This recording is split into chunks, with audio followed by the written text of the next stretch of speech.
Di Konferensi Minyak Nabati di Pakistan memperingatkan harga tinggi minyak sawit bisa juga mengakibatkan turunnya daya saing.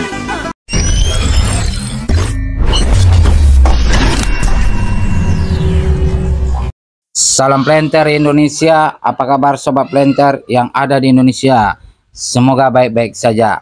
Di hari yang berbahagia ini, Yopi Perkebunan Mandor, Pakistan Edible Oil Conference atau dikenal dengan VOC ke-7 yang digelar pada tanggal 10-11 Januari lalu di Karachi menyampaikan pesan penting bagi industri minyak kelapa sawit global, khususnya Indonesia dan Malaysia.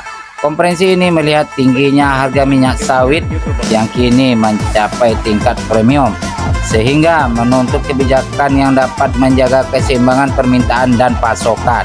Para pembicara yang terdiri dari analisis pasar atau pelaku industri memperingatkan bahwa dominasi minyak kelapa sawit di pasar global tidak boleh membuat para produsen terlena, maka menyinggung potensi nabati lain seperti kedelai, canola yang siap bersaing jika harga sawit tidak lagi kondusif. Sebagai negara dengan populasi lebih dari 240 juta jiwa, Pakistan menjadi salah satu pasar utama bagi minyak sawit Indonesia dan Malaysia saat ini.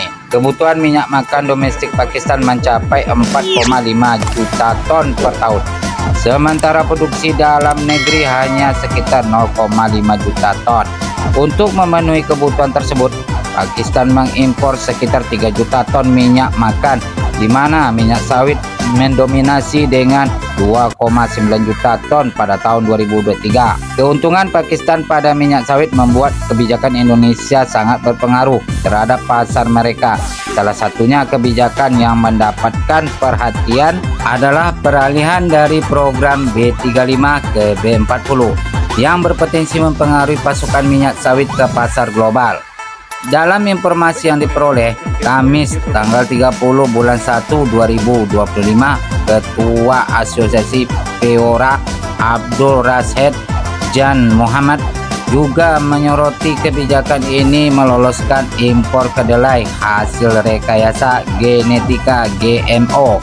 Kebijakan ini diperkirakan akan meningkatkan pasokan kedelai dalam beberapa bulan ke depan sebagai upaya untuk mengimbangi kenaikan harga minyak sawit. Dari perspektif Indonesia, Head of Program Affairs Gabungan Pengusaha Kelapa Sawit Indonesia GAPKI Muhammad Fadli Hasan mengungkapkan bahwa stagnasi dan penurunan produksi sawit merupakan akibat dari lambannya program pemerajaan sawit ataupun dikenal dengan replanting, keterbatasan ekspansi lahan, serta menurunnya produktivitas. GAPKI mencatat produktivitas tertinggi minyak sawit Indonesia terjadi pada tahun 2006 sampai 2011 dengan rata-rata 3,9 hingga sampai 4 ton CPO per hektar per tahunnya. Namun angka ini terus menurun hingga mencapai 3,4 ton pada tahun 2023. Sementara itu, meskipun hanya menguasai 10% pasar minyak sawit di Pakistan, Malaysia menunjukkan keseriusannya dalam menjaga hubungan dagang dengan negara tersebut. Menteri Perkebunan dan Komoditas Malaysia Datuk Seri Johari bin Abdul Ghani yang hadir di POC mengakui bahwa Indonesia kini lebih dominan di pasar minyak sawit Pakistan. Hal ini tidak lepas dari penandatanganan Preferential Trade Agreement atau PTA antara Indonesia dan Pakistan pada tahun 2013 yang memberikan keuntungan dagang bagi Indonesia. Namun, Malaysia tidak tinggal diam. Pemerintah Malaysia berupaya meningkatkan kerjasama dagang melalui revisi Malaysia-Pakistan atau dikenal dengan Closer Economic Partnership Agreement (MPCPA) agar lebih menguntungkan kedua negara.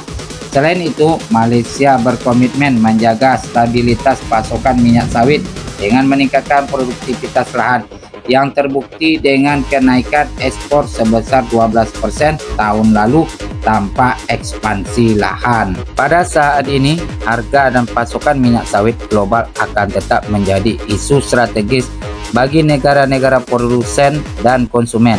Kebijakan yang adaptif dan strategi perdagangan yang kuat akan menjadi kunci dalam pertahanan posisi minyak sawit di pasar global. Baik sobat, jadi di sini kita lihat dengan adanya wacana B40, Pakistan beranggap bahwa terlaksananya program B40 dengan baik akan mengurangi daya saing, dan juga ada bermacam isu bahwa minyak nabati secara gelap masuk ke Pakistan seperti kedelai yang akan mensuplai di negeri Pakistan. Tapi bagi Indonesia hal seperti itu bukanlah suatu isu yang begitu mengancam bagi negara Indonesia, karena program B40 akan tetap dilakukan pemerintah. Bagaimana pemerintah untuk berusaha mengurangi dari berbahan fosil menjadi bahan minyak nabati yang ramah dengan lingkungan yang kita kenal dengan B40, dan berbagai macam lagi produk yang akan dibuat untuk sebagai bahan bakar yang ada di Indonesia pada saat ini.